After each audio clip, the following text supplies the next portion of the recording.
Good morning, everybody.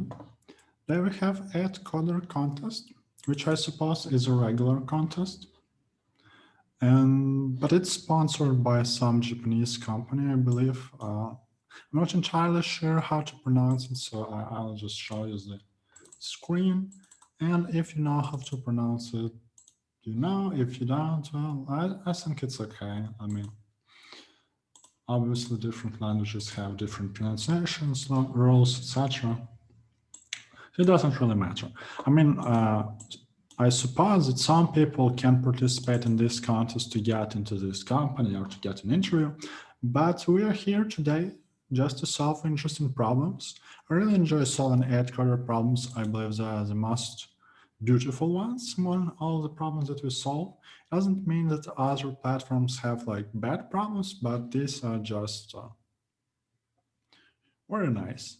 Or maybe just my mathematical background kicking in, because AtCoder problems often require like ad hoc solutions and also mathematical solutions, which I really like. So yeah, let's see how it goes. We'll start any second now.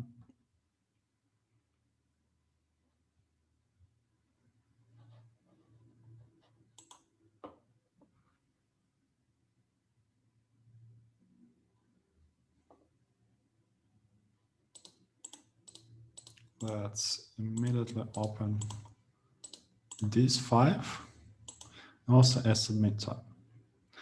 Problem A, oh, actually, it was again an incorrect strategy.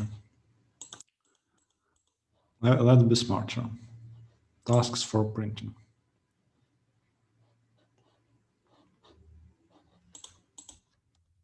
But, okay, 2 sequences 2, whatever that means.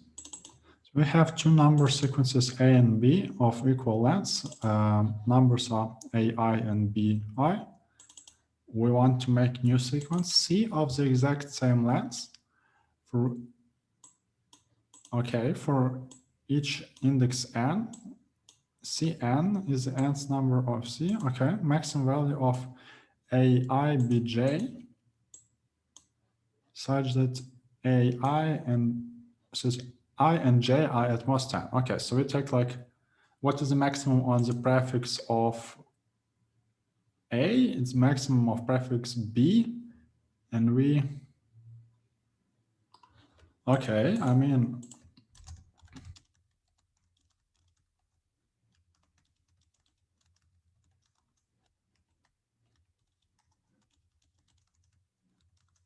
for just read our arrays, we will have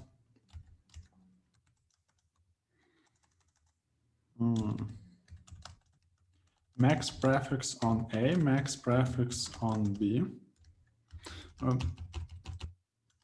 A better, semantically better name is prefix max of A and prefix max of B, of course. We can initialize both of them to 0 because all numbers are non-negative. And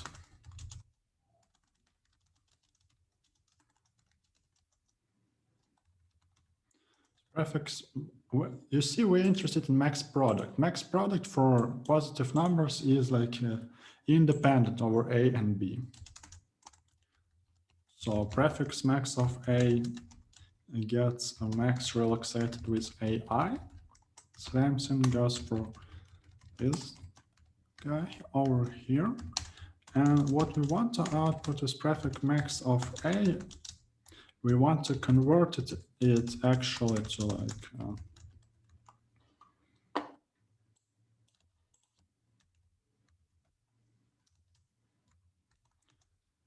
into long integers, because of course the fact that 2 numbers alone are small does not guarantee by any means that their product is small. Actually, I believe, no, I did not forget. 3, 12, 20 is not correct.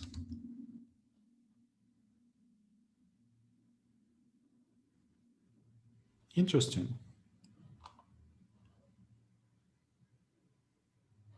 Oh, okay, so J has to be at least I. We don't know how to read problems. Okay. J has to be at least I. What would that mean?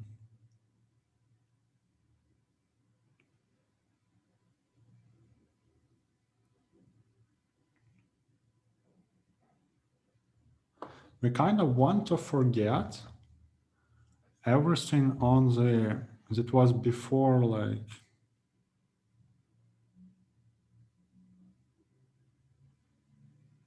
actually it is not trivial. So we obviously can't afford quadratic number of operations. So we aim for something like n log n. And they are not entirely independent any longer. Okay. So obviously we can solve it like with any data structure that can answer queries of the form, what is the maximum on the segment from, or can we? No, we can't, because then like optimal values of I and j should be like immediately clear. Even if we can find optimal value of j for a given I, it's not enough, right? So we want to do something faster than that.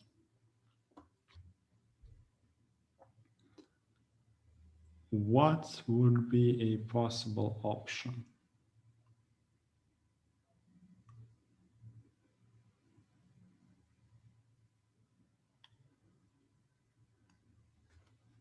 Actually, it's not clear. Let's think.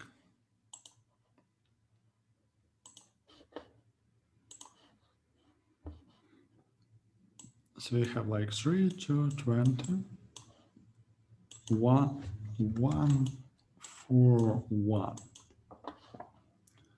And we say like, take max here, take max here, and you get answer for that location. But also this position may vary. I mean, if it was like until the end, then it's, no, it's still not obvious.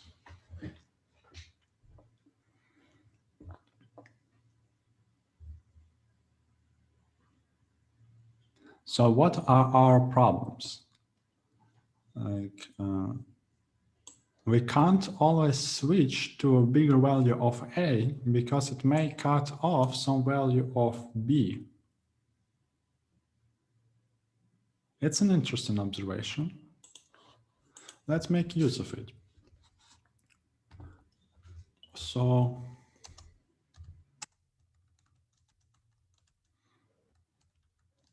actually, I'm not sure that we will have to ever delete, so okay. And in fact, we'll need a pair of integers.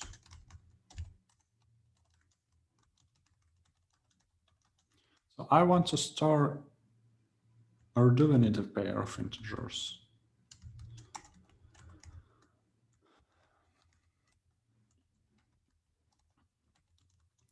Let's see what I want to do. If the current element of A updates the current max element, then and only then it makes sense to switch to this element, right? Then we want to push back I. And I can use like only indices for that purpose.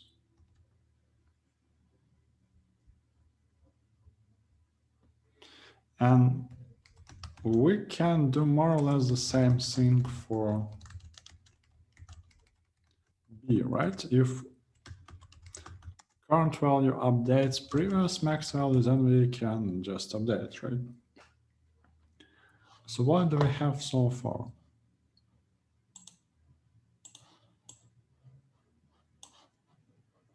Now this took a linear time. So far we know that actually, what is it? It's 20, okay. So prefix max of A, first we put this element and we put this element. And here we first put 1 and then we put 4.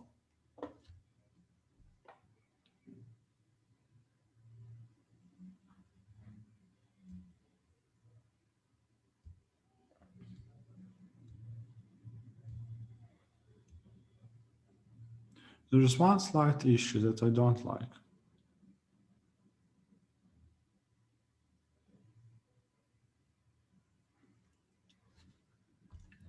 You see, for every updated maximum, we would like to take it, right? But the problem with this update is that it cancels 4. It's still optimal because we can take 1.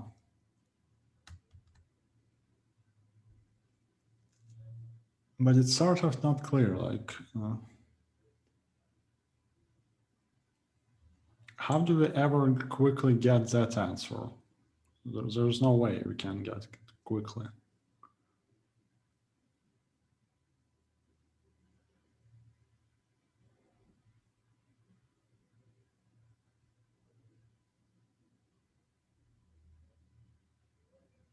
No, actually we can, like, answer for previous includes everything that is reasonable. If maximum of, like, we have some best elements we have some best pair, right? That point to the best pair is 3, 4. When a new element comes in, like the only value, it can't go to maximum. It can go only to the current value. If so, then it updates the best pair, right? If it's not bigger than previous max value of, like, what can the resulting pair become? It was this, it may become this, and it may become this, right? Where this is like some maximum. Or maybe, like, if it becomes 2, and it becomes this. Is it right or is it wrong?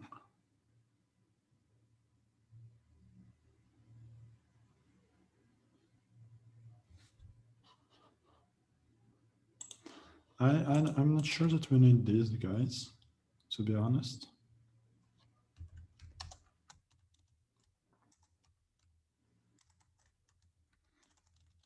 I also got a bit tired of typing these names, so let's go with PMI and PMB.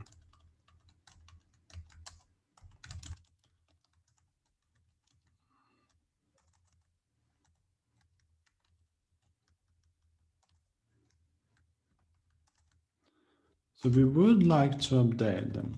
And we also want, to be honest, we would like to know what is the current answer, okay?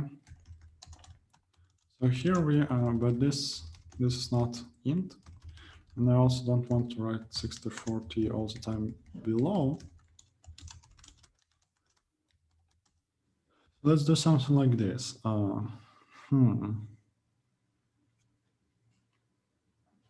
When the new element comes in, we also need like current A and current B.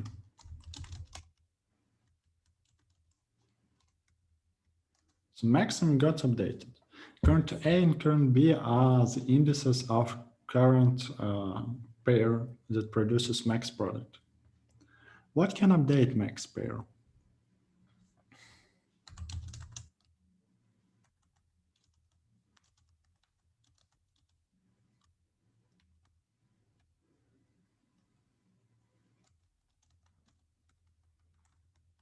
If like it can be like the last pair, it may just overcome us, right? Otherwise, actually, to be honest, PMI and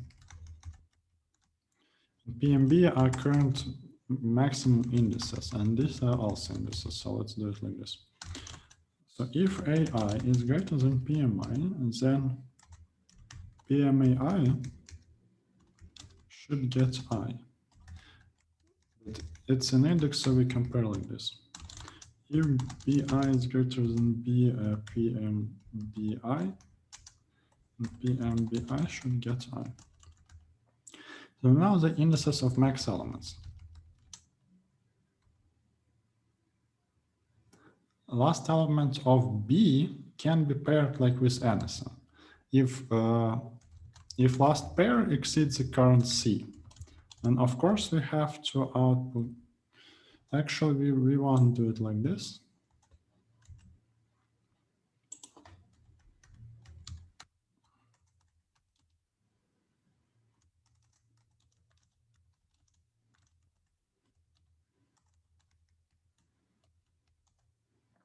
If this happens, then we should update both CBI and CAI to I. Right, and here we output something like this. Okay, now some more things can happen. Just think about it.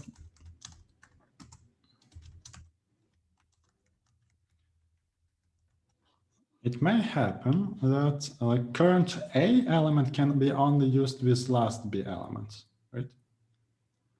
But last B element can be used with any element of A, right? So it makes sense to take maximum element of A. Let's see, if A PMAI times 1 ln ln times BI is greater than current best indices, then a current best index of I should get current maximum index of I, current best index of B should get I. And notice that we also don't make use of prefix or max prefix of B.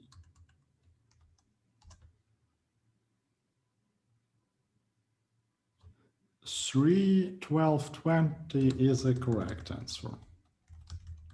We also have a second test case. So 8 at 8 is the end and 300. It seems legit. I mean, yeah, it seems legit. But we have a wrong language because I was helping some other people. Let's try to submit. I mean, it never hurts.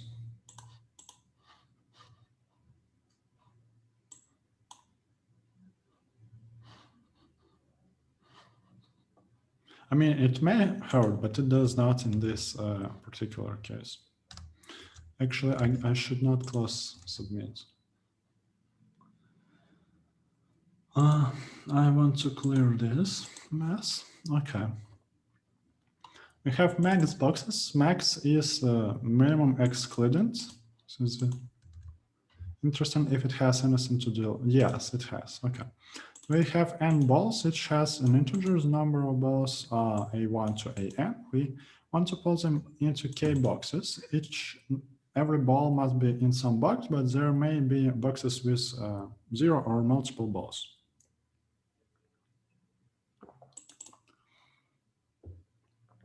Okay, we'll see lists of boxes with integers. Integer of the box is max.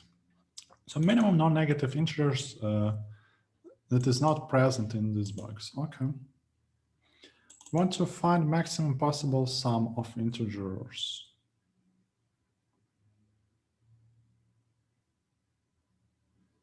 Okay, notice the unusual constraint that all numbers are smaller than n. It means that we want to use frequency array, like most probably. And the reason for that is like when max is equal to 4, for example, when we have 0, 1, 2, 3, right? And it doesn't matter if we have bigger numbers. So max will be a sum of numbers at which we have steps in frequency table. I think so. Let's see what exactly do I mean. So,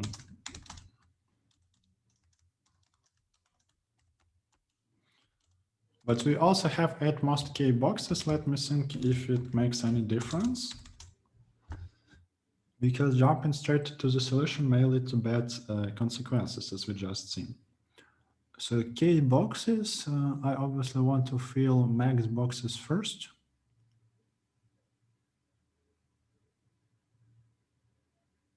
And then I can just put some random elements here. Okay.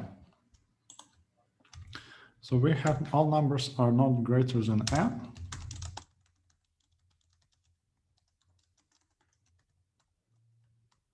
We created and filled our frequency table. Now what we want to do is we have a frequency. Yeah, we'll need examples for this to figure out indices. So we have 0, 1, 0, 2, and it will mean that we want to 0, 1, 2, we want to put together and 0 in the second table, and the sum will be 3 plus 1 equals 4. Correct. And the frequency table in this case is 2, 1, 1, 0. And we take this from the right to left. We want places when something changes. Like here, everything has at least 1. So we want to take this segment away. But I'm not entirely sure what is the... Yeah, right. We can go from left to right.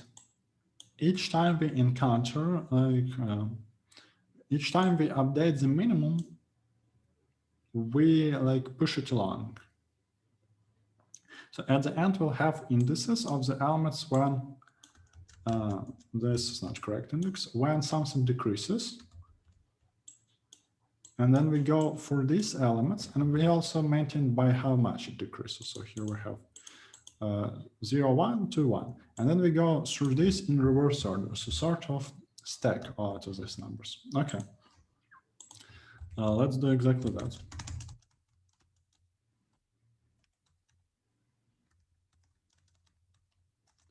And I said that we want pairs of integers, so that's exactly what we want. We want to change it whenever minimum changes. So I suppose that we want to start with A0. We guarantee that there's at least one number in the input, I believe, right? Because on interview questions, they sometimes give you no inputs. It's pathetic. Whatever. Value by how much it no, actually first is the index and second is how much it changes. Not sure what is the correct way to initialize it. So, I actually then can right. We loop through I in A. Actually, we want to loop through indices. If AI is smaller than min changes, back first is the index. So we see if this is an update, we want push back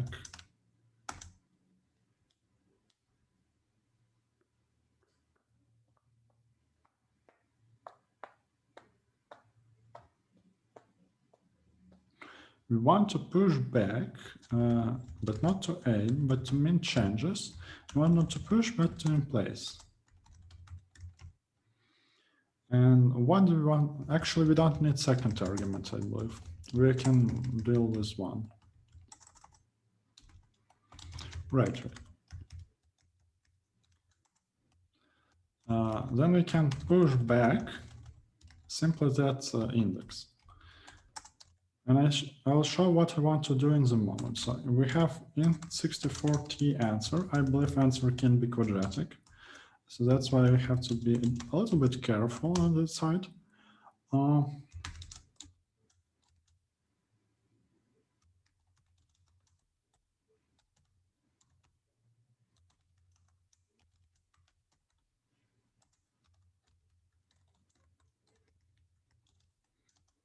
So with cheat means changes actually as a stack.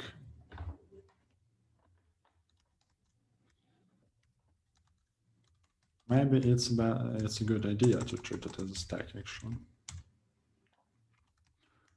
But we first element is rather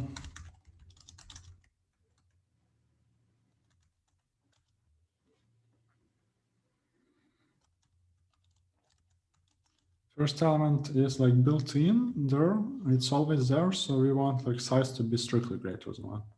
And we also want k, because we're not like this. We take top, we pop,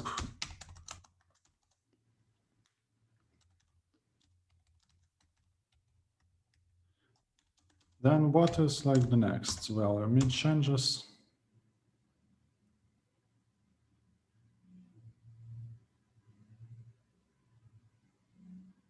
Does it matter if we have more? Like, no, I think it does not matter. We took two indices. What will happen now is we want aj minus ai, minimum change, so ai is smaller than aj. And this is like how many sequences end at this point. So first we want to decrease k by this. Second, we want to increase answer by j plus 1 times m, because m sequences ended, and max of these sequences is j plus 1.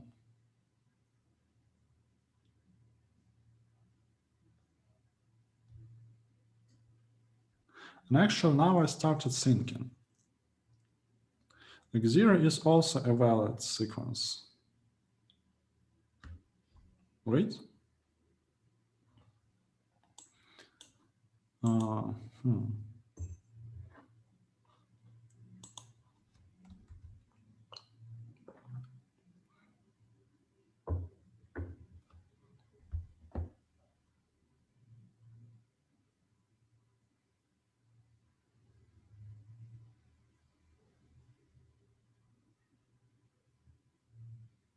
It would be good if we could like add infinite number at the beginning of array A.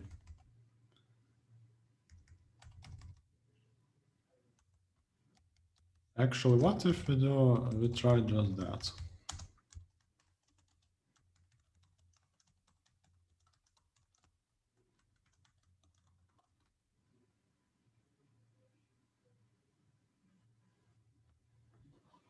And here we should definitely iterate over f. So what happens is like we have shifted all numbers a little bit to the right, because like now this is a true sentinel value.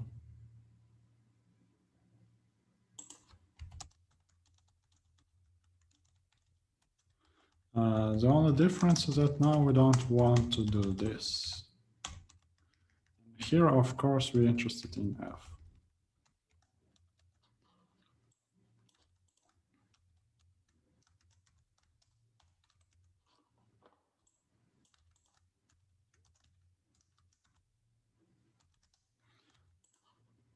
Also, I mean, we don't have like any testing framework, but I'm thinking about it because I find that it's somewhat slow to test everything like that. It's not all that slow. Right, I don't usually use stack in my template.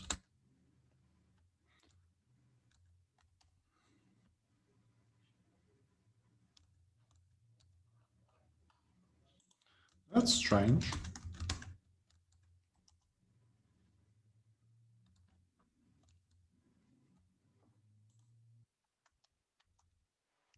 Okay, whatever. I believe there's some way to initialize it like correctly. Not back, but top.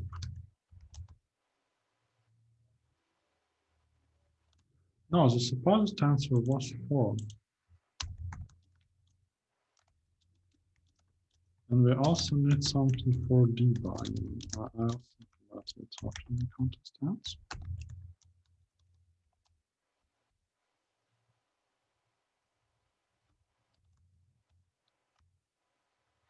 Obviously, I also wanted I.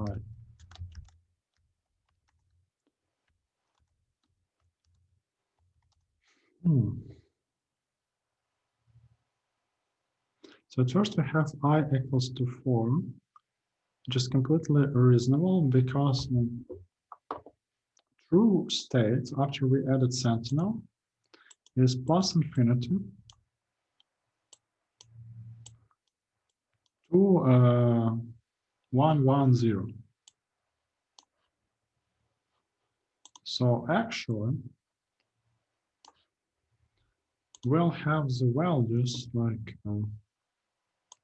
4, 3, 1, and 0. Or depending on how I implement it, it may be like not, if it's strictly smaller, okay. Then update happens not here.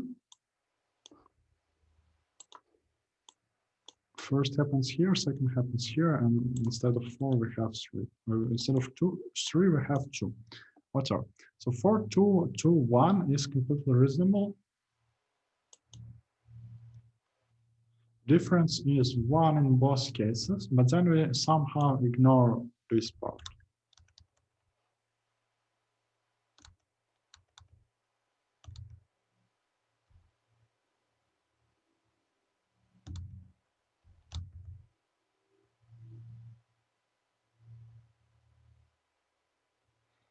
I'm not sure that I understand why it is so. Like we clearly have 1 in the stack, but then it does not move anywhere.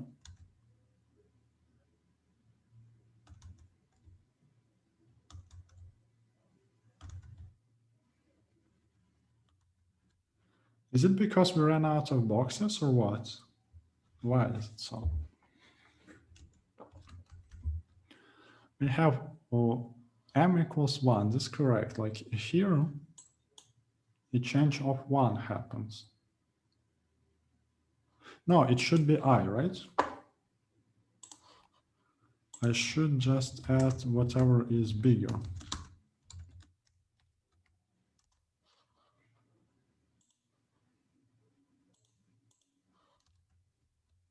And now it's not correct. Because I add 4 and 2.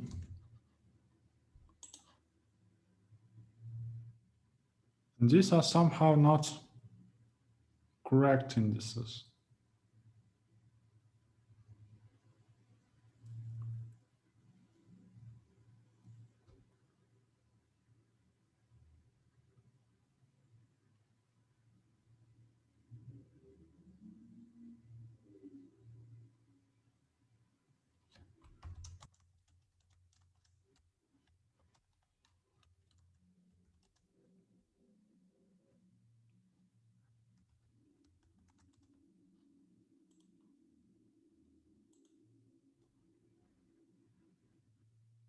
The change happens at 5 and at 0. All right. This is correct answer.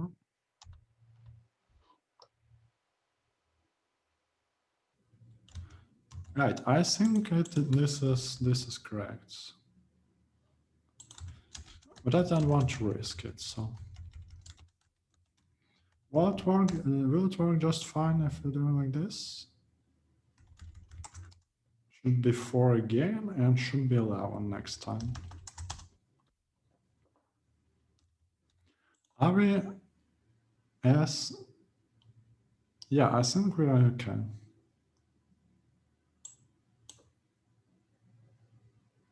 Both of these are.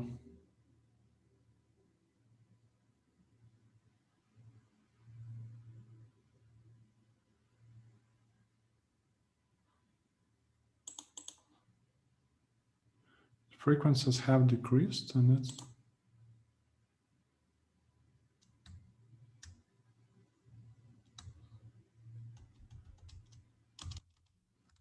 Okay, I think we are fine.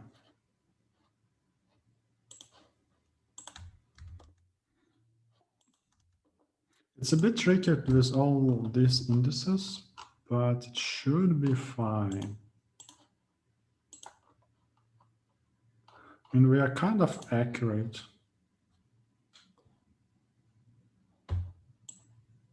I hope we are.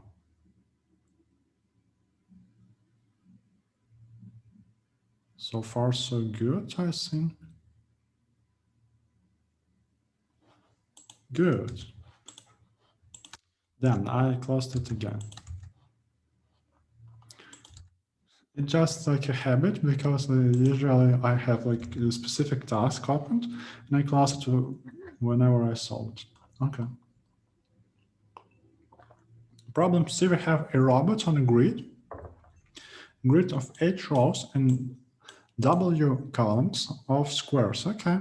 IJ first goes row from top and column from left. So usual indexing, very convenient. We can write a letter RD or X. Initially, every square is empty. We select K squares and write characters on them. Or actually, characters are already written, right? The square, okay, we are given coordinates and we are given letter, okay. I suppose this format is because we have like huge tables that we can't generate, although memory limit supposes that we do generate the table or any other sort of dynamic programming which is quadratic. So 25 million times, let's say int, it's 8 bytes, right? Actually, int is 4 bytes, what I'm talking about. 25 times 4, 100 megabytes. If you use long long, if you potentially use like 2 such DPs for whatever reason you do, then it can take like 400, and that's why the memory limit is not 256 megabytes, I believe. So there are some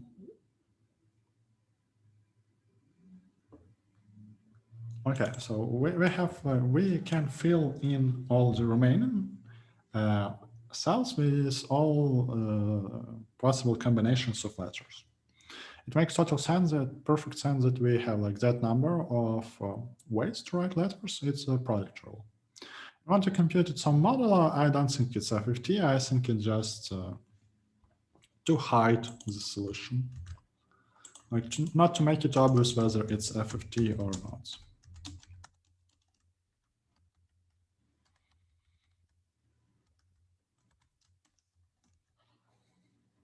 We have a robot that can walk. When it's at IJ, it can move up or right. If R is written, then it can only move to up. If D is written, then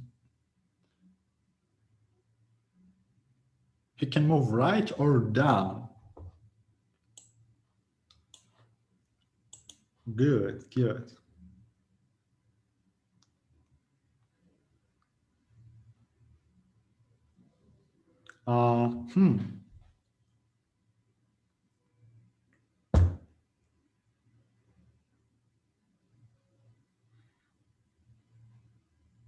Can't we just like maintain a number of ways to get to a specific location, modulo that number?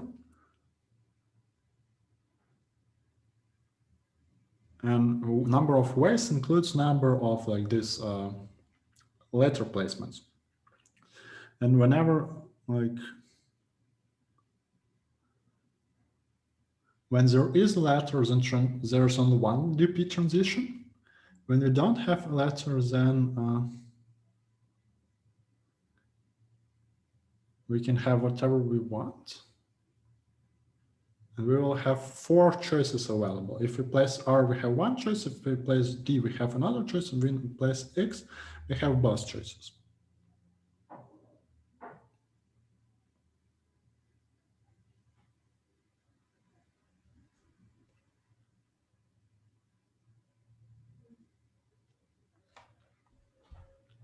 I mean, there is surely a way to solve it without that memory, because we are only concerned with like 2 consecutive diagonals of DP, so we can actually have linear memory usage.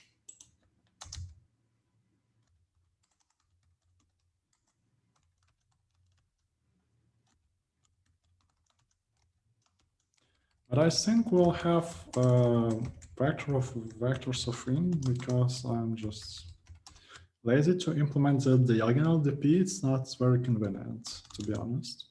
We have H, W, and K. I'm very happy to read them.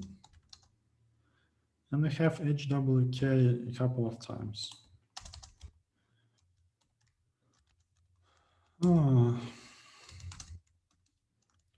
Actually, I'm way too lazy.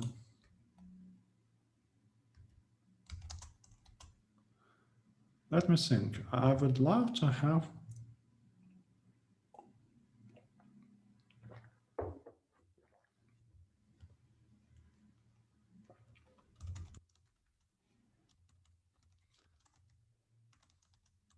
let's store the strings in somewhat efficient way.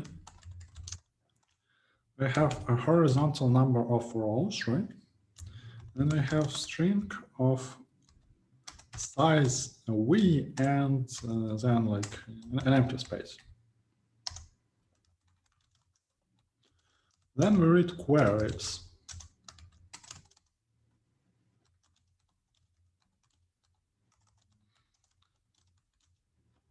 Please tell me that rows and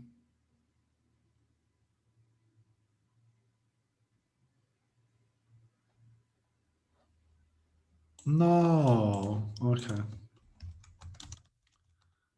Whoever numbers this, actually it's not int, it's char. What am I doing?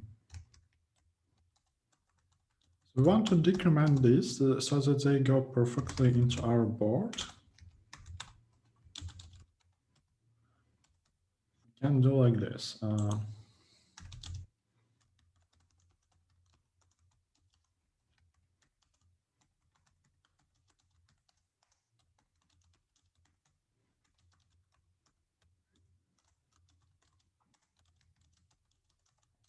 I mean, what I think was why memory limit is huge, because if you use int6040 here, if you use vector of characters for whatever reason here, then you are faced with some memory issues. But I don't think it will be an issue for us, especially after the memory limit is raised.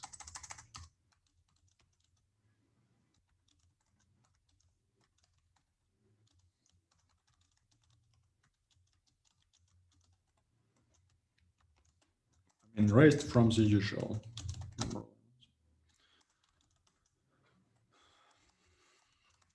And here we have a switch board. Your board at ij equals dot board at I plus 1.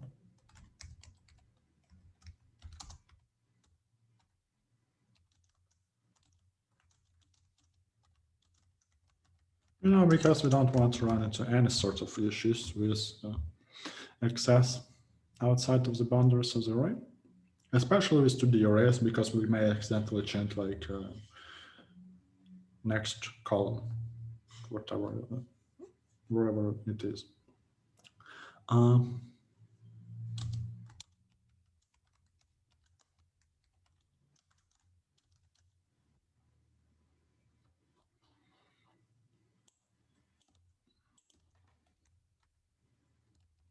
Actually, yes. We can just increment.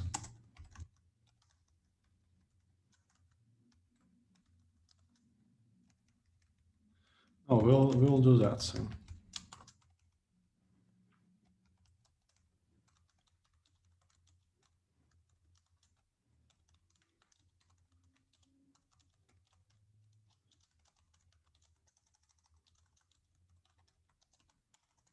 Because we will use it a couple of times later.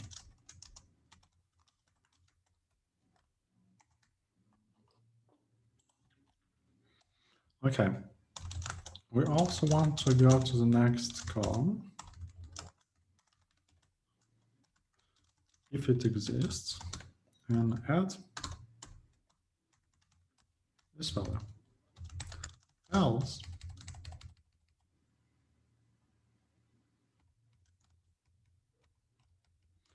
Else, if board Actually, why am I doing this when it's supposed to be dp?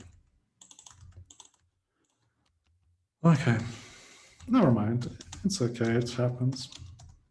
If the letter is X, then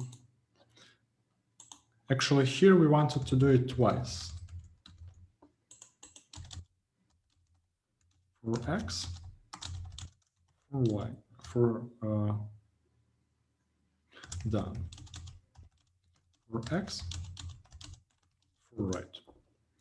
If the character is X already, and we only want to do this,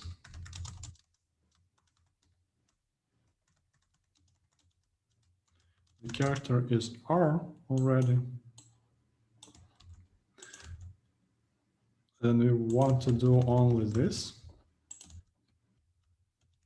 else here board at ij equals d, and we want to do this.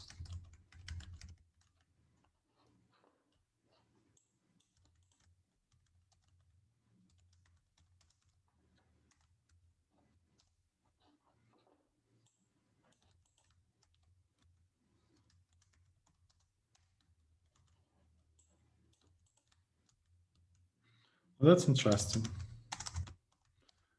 Luckily, we have a max test, so we'll know more or less what the memory usage, whether it kills my machine or not. Okay, line 91. Was it line? I think I just forgot this.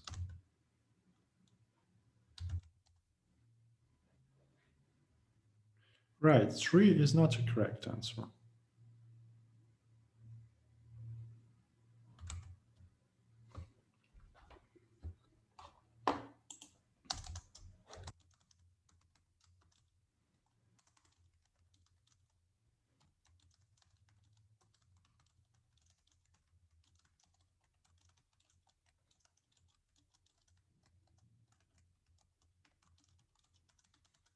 I want it a bit separated from, just not to forget to erase it later. I have 1, 1, 1, 3. I mean, on 1 we have X, which is like correct. We pushed values correctly to the right and to the and downwards, right? And we have 2, 1.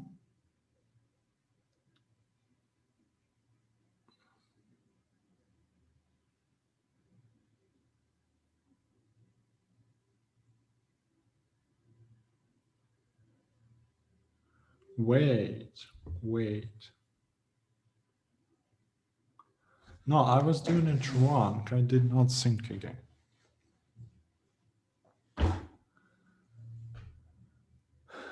Like, even if we don't go through a cell, it affects how many ways we can go through it, right?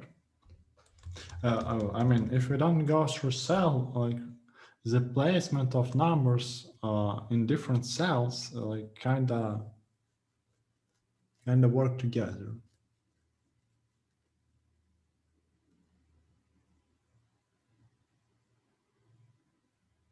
That's interesting.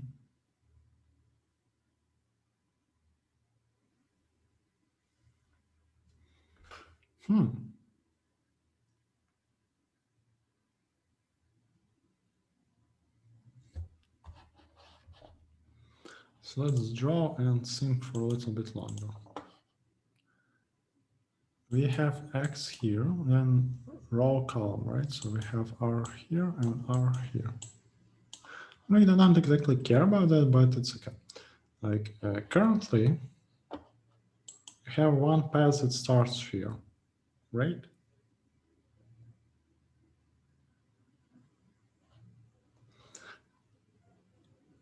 We have one path that leads here. And we have one path that leads here. So Are you supposed to multiply by 3 here, or am I missing something?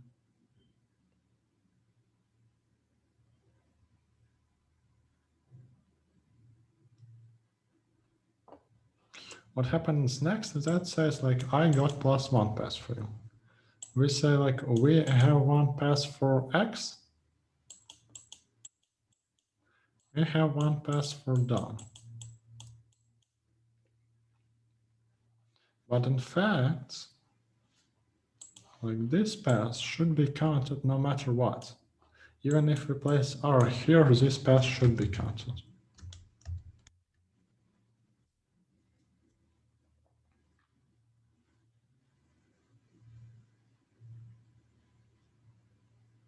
That's really interesting.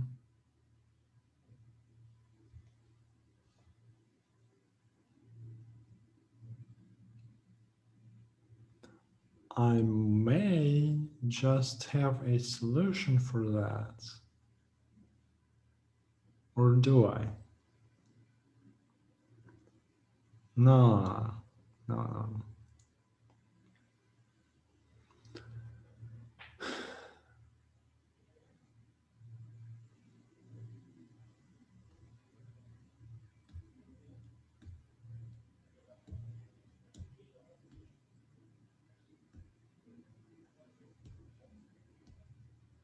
All numbers on the same diagonal, I kind of multiply by 3 to the power of 3 choices on that diagonal, except for numbers that are we have to choose them. All right. Now that's interesting, actually. I really like the problems. It's really nice. Well, also, I believe we need to have in place multiplication.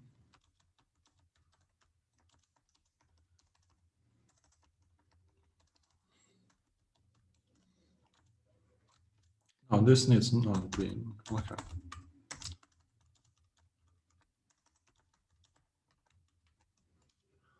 I mean, modulo is fixed, so we don't care.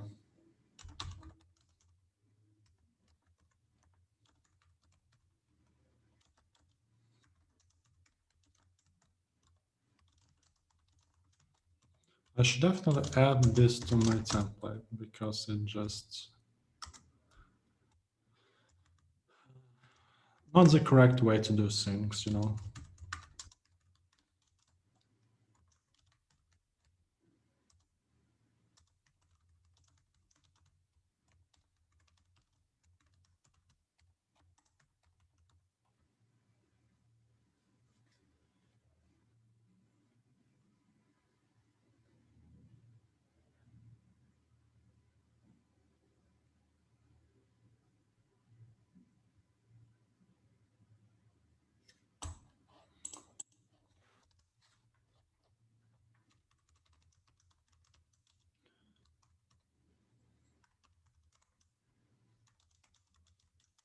I believe we have h plus w minus 1 diagonal 2 to 3, right?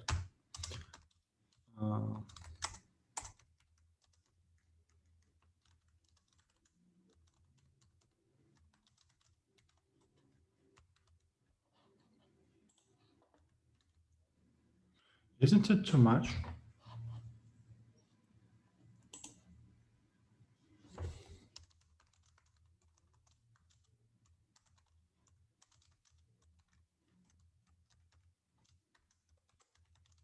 $5,000 times 10,000 times log? No, it's not too much. It's just fine. So, and here we'll need like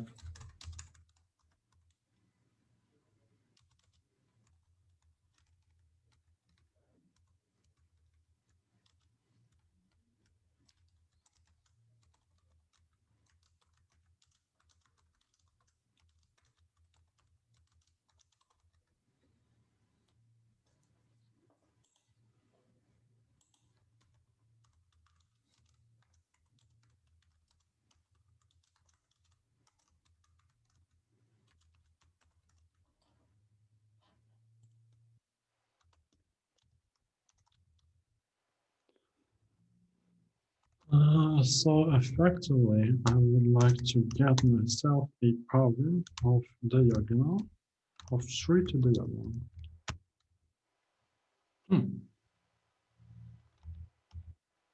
-1. If diagonal is 0, what do I want to get out of it? No, no, no, no, no, no. If diagonal is 0, I would like it to remain diagonal. Remain 0. Otherwise, I won't.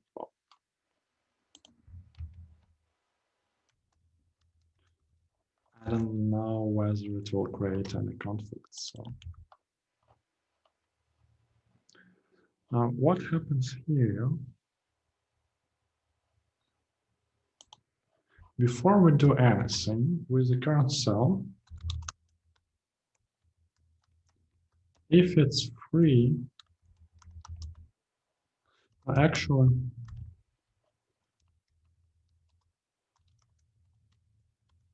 the diagonal at I plus j, so it's not 0, and it's some power of 3.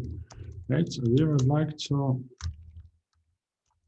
in place multiply it by the diagonal I plus j,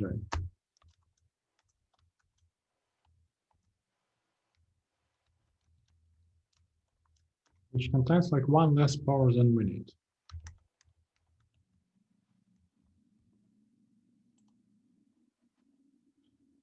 And like else, in all of these cases, that's the reason why I'm padding them, we want to in place multiply board ij by 3. I think so.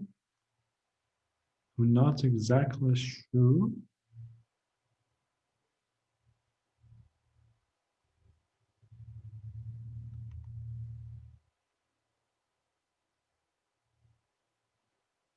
If the diagonals is 0, then we don't actually want to multiply. Everything is decided here.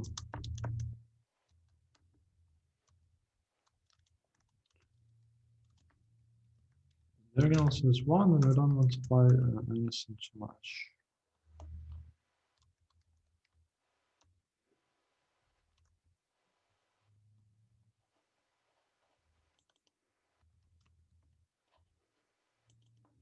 Of course.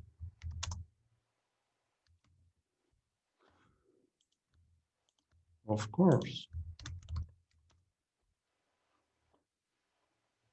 No, it's too much. We somehow multiplied like very first thing. Right.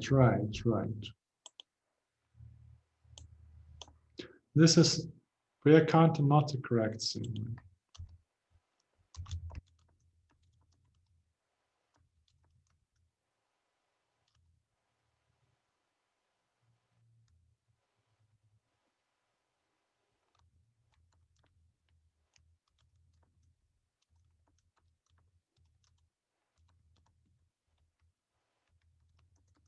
We are actually interested in how many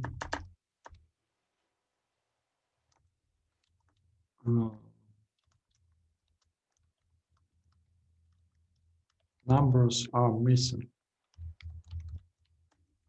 And this number changes in 3 stages.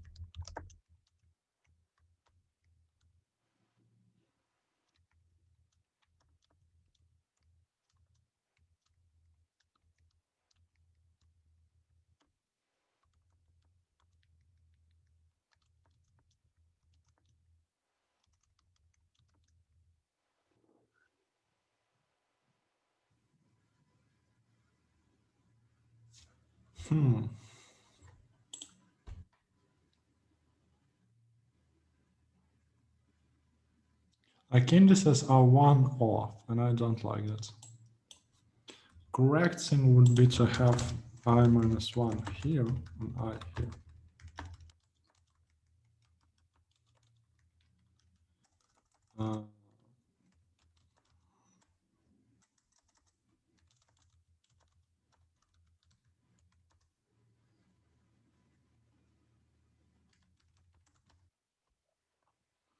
You're supposed to see 150 and we don't see 150. What a shame. I just want to know if we are like way too off. Oh, my PC is slow. I forgot about this.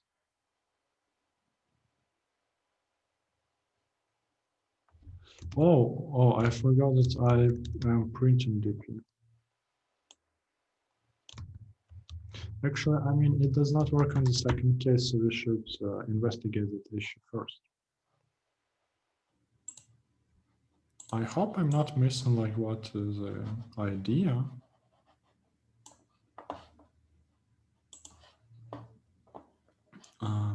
What do we have? We have a grid 3 by 3.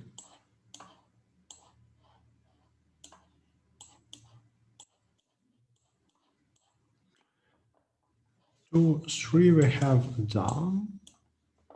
1, 3 we have down. 2, 1, where is 2, 1? 2, 1 we have down. 1, 2 we have X. 3, 1 we have R. It says that we have 150 paths.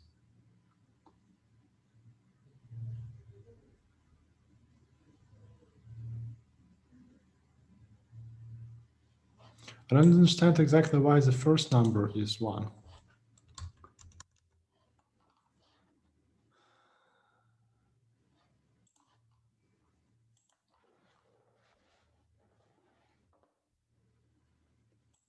Diagonal starts at 1. At 0, 0, we have diagonals.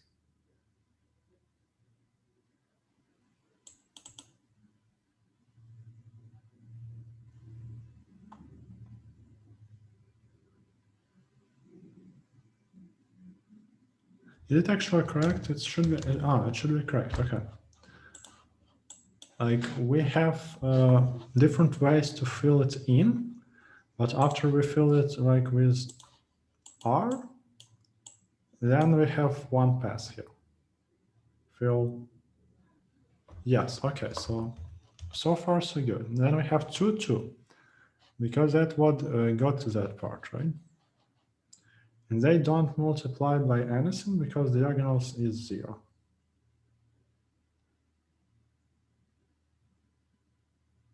Reasonable.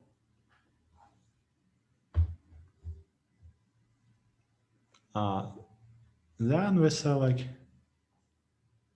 here from down, from here and down, we have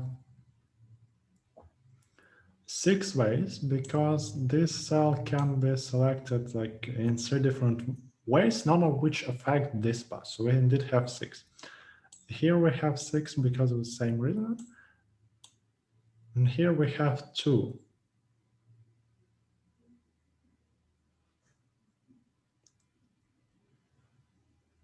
Because what happens next? Here we again have one option to choose something.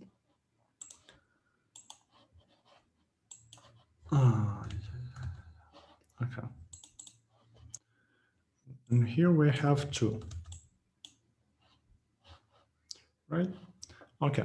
So now on this diagonal we have a multiplier of 3, which means that these 6 go here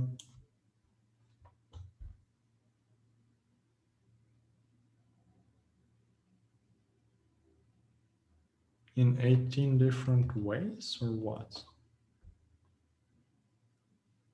No, this 6 should go like here only in one way. But these 2 ways, they can go downwards into 2 more ways because this is an empty cell.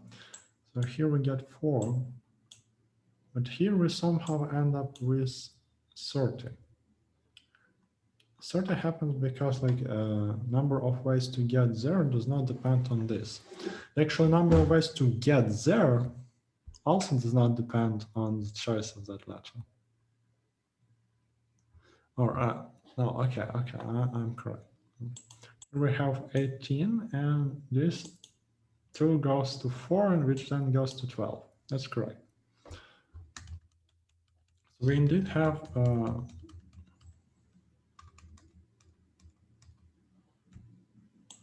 10 and 30.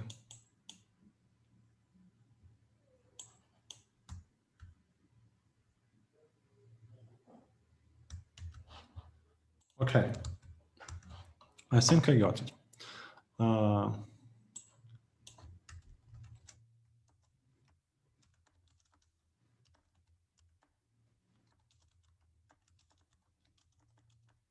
If it's undefined,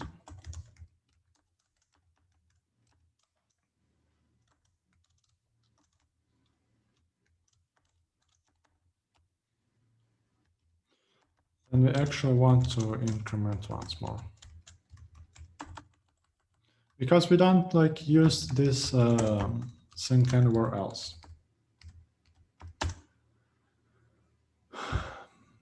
So here it is 5, here it is 150, and here we'll have to wait a little bit for the answer to show up.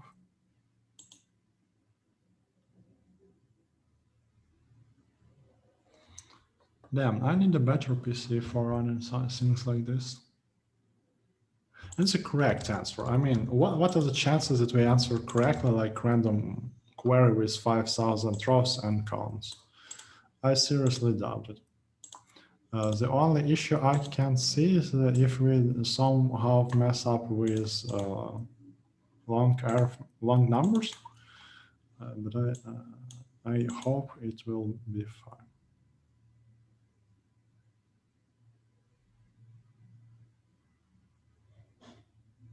Okay. Whew, that problem actually got me a bit nervous. Because, you know, we've spent some time, some more time than I would like to spend on that problem. And we have 53 minutes remaining, but it's okay.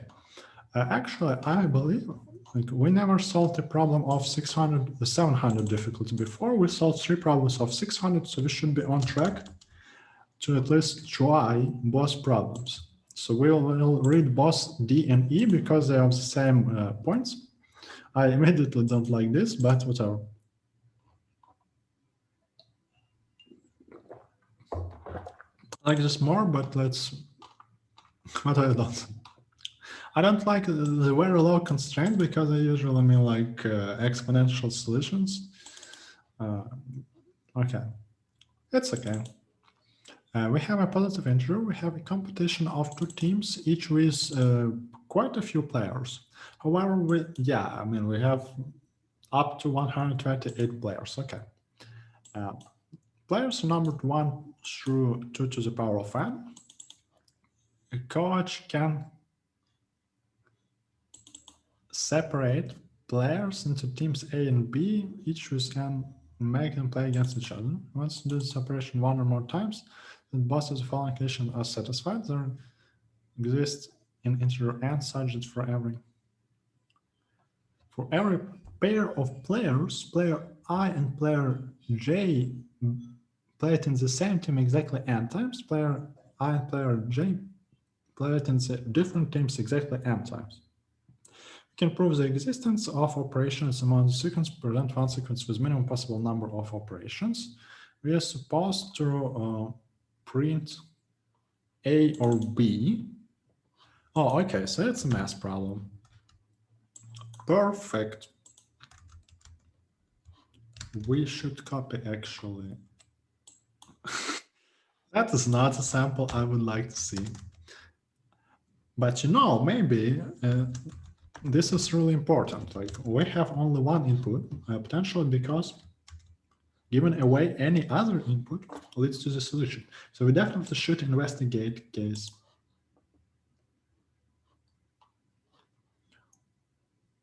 I mean, when we have 2 players, yeah, it's obvious. We just make them play against each other. So it's the answer is AB. If we have like 4 players, first partition doesn't really matter. We can always output A, B, B, because otherwise we can just renumerate the players. What are the issues? Like this pair hasn't played against each other. We have to make them play, right? And we also have to make these guys play. Another issue that appears is that this pair hasn't played against each other. So we should make them play against each other. At this point, I believe everything is satisfied.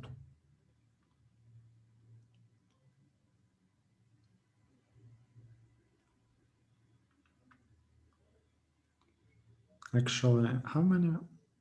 Okay, okay.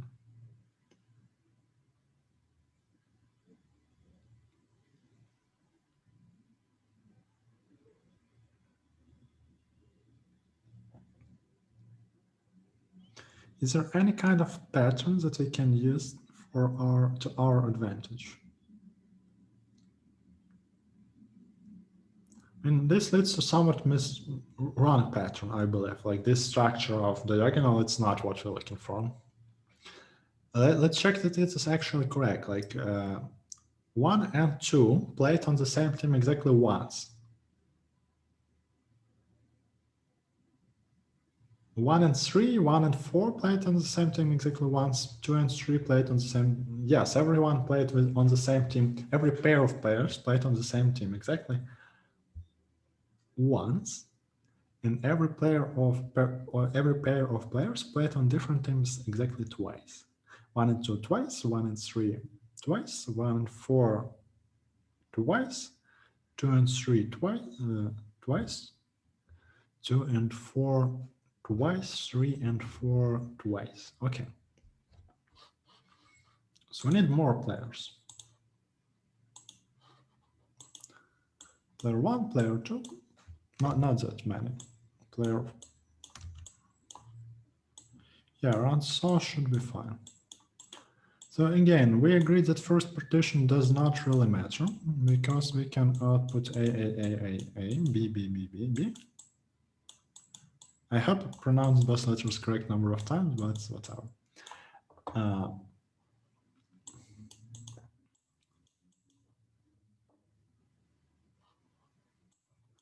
What I would do is something like that.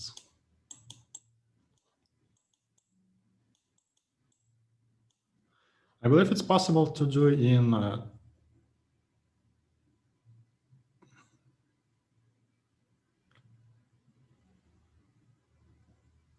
2 to the power of n minus 1 operation. And the reason for such constraints is because this is 2 to the 15th. It's the size of the output that we have to print. And it's enough. I mean, it's like, yeah, it's enough. Anything like larger may not print correctly on the first try, fast enough. So, do we have any interesting time on the limit? Memory, wait, is memory limit like always at high? Okay, memory limit was actually always 1 gigabyte, but we never know. No. Why I went for such enumeration? Because I wanted like one to play with some people from that part on the same team, but not like to play with everyone on the other team, because it will be like somewhat strange.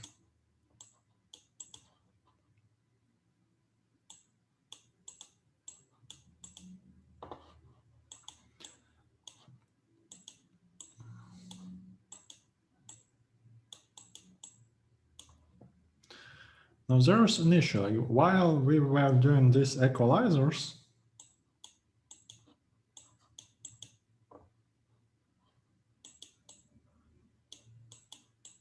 these people also got like extra matches, right? So now these all with the first player on the same team. Now we have to keep equalizing. And sensible way to do it feels like this one. But it's again not enough.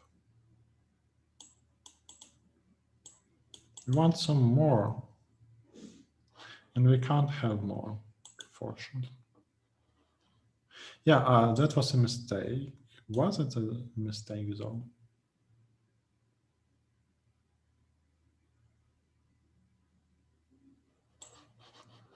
Let's think about it in the following way.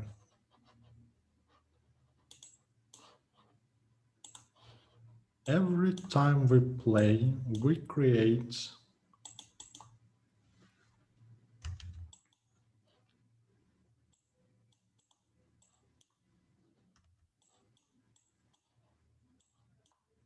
that many pairs. Right? Sounds right. Of pairs of players who played on the same team. This number should be divisible by this. No, it should be divisible by this. Okay, okay.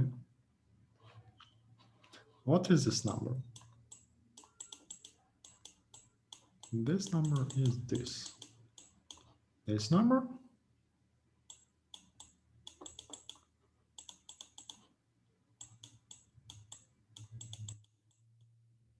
All right. So we have to choose some constant k. Like you see, these guys already go out of the way immediately. I want this to be divisible by this.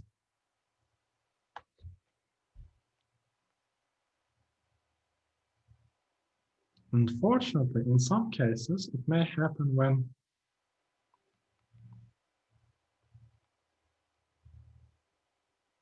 maybe we are expected to analyze different number. Right. We are expected to analyze number of pairs from different sides, from different teams. It still should be divisible by this. But when we get rid of two, this, we remain with some power of 2 and odd integer. So we got a lower bound for answers. So indeed, I was right. We need at least that many operations.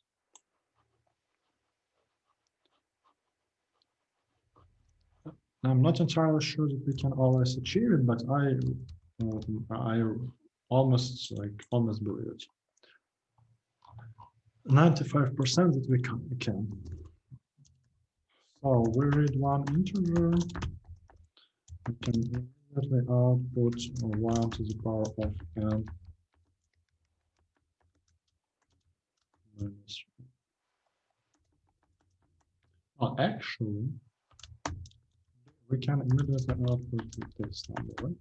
It's 2 to the power of n minus 1. That's exactly what we were looking for.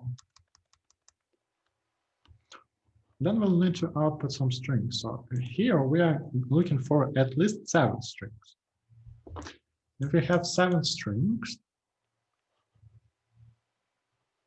at each time, we should have like a little bit less. So each pair of players should play 3 times on the same team, I believe, and 4 times on different teams. So here we want 3 times on. Actually, what happens if we just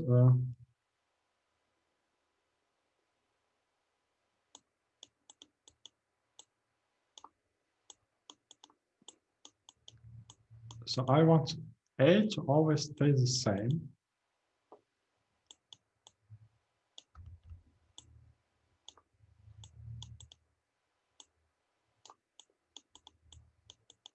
What if I just like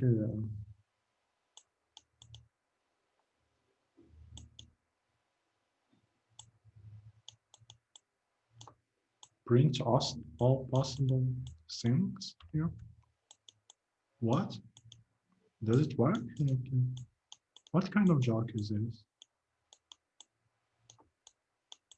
Suppose I write like everything like that, right? And on the right, we have like more or less symmetrical situation. So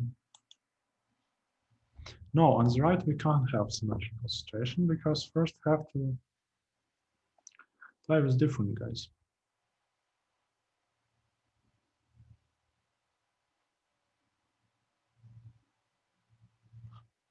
Actually, what was our example for 3? I forgot. Damn, why didn't close it?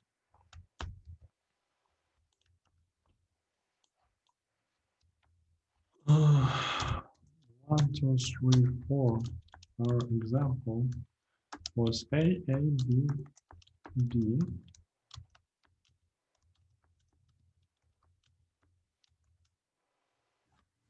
Was it like so?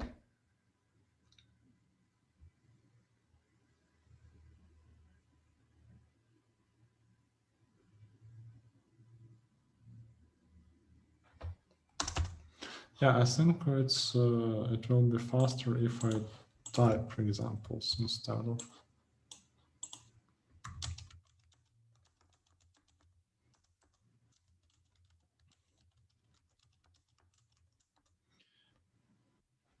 I can't help but think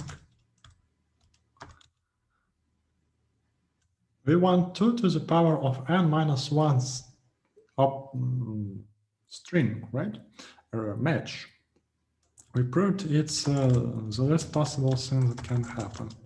And this is exactly the number of different strings you can put into second half if you don't ever put all A's.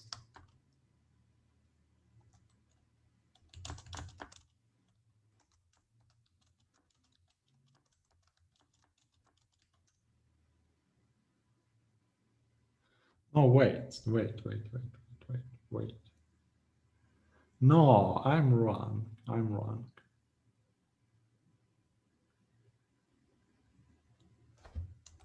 Yes, I'm wrong.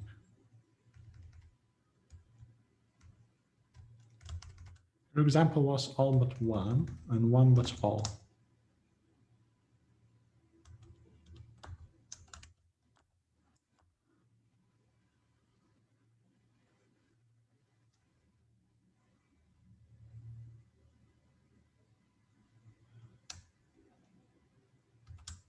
I suppose it does not matter.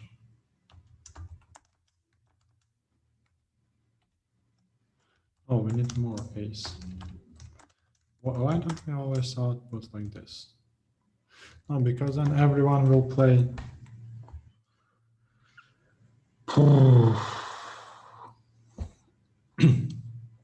Maybe taking this example helps.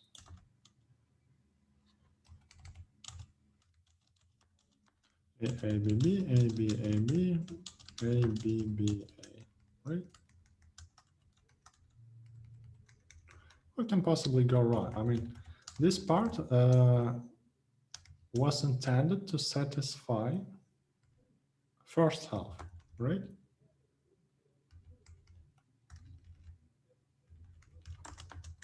What if in the second half we invert everything?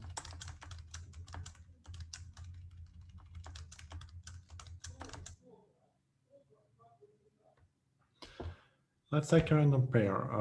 1 and 2 play together 3 times. 1 and 3 play together 3 times.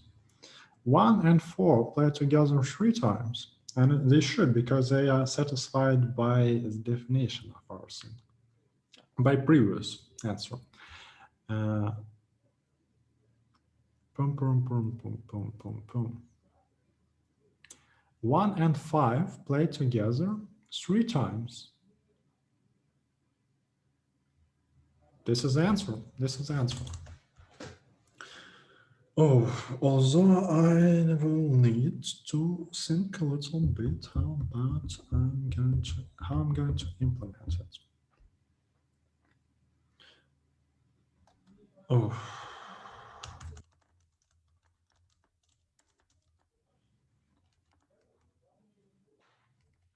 Okay, no.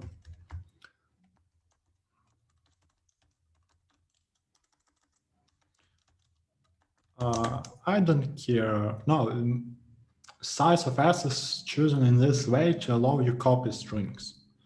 Great. N is at least 1, right? Right.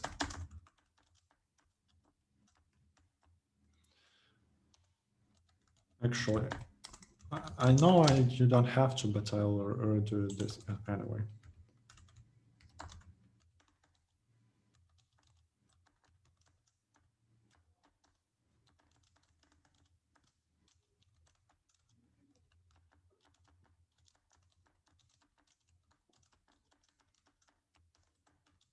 I know you don't have to print that space, but let's do it anyway.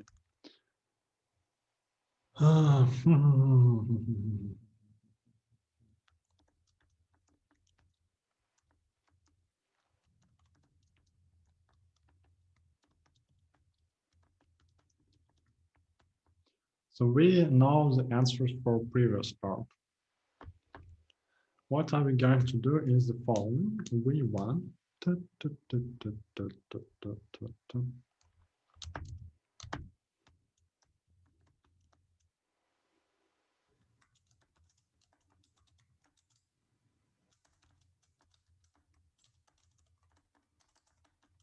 we start with string that looks like this.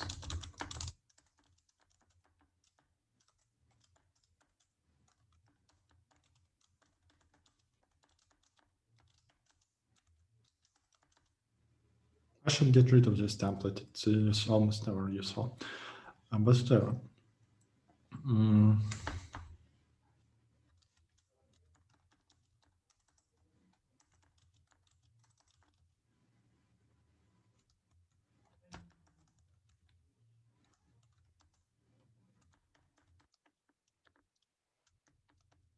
I want to push back this string. But then I want to append the same string here. Right? Later, I will want to reverse. Whatever.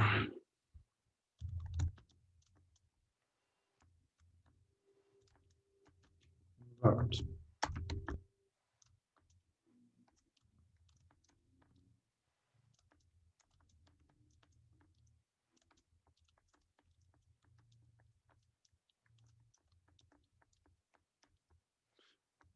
And part of the reason why I always write else is because here you need else.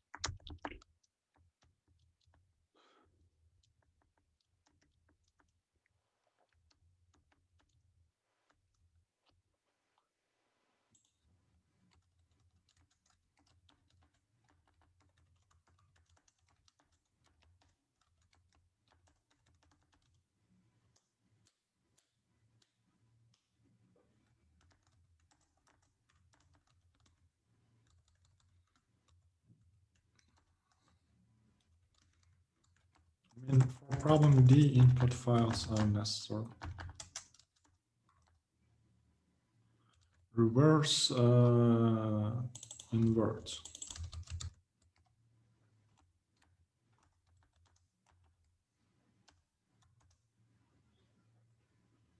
One AB is a correct answer.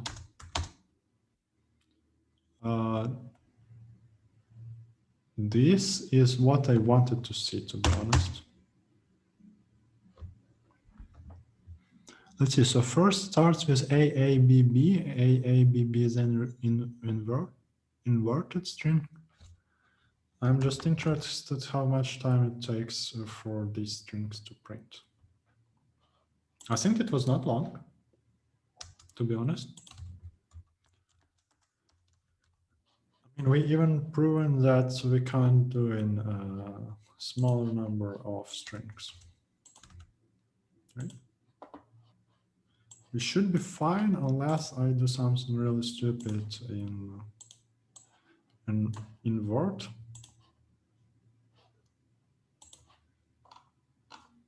Two seconds, I think. There are only 8 test cases. Great. Oh, I actually have to take a break because I drink too much water. So we'll pause the recording for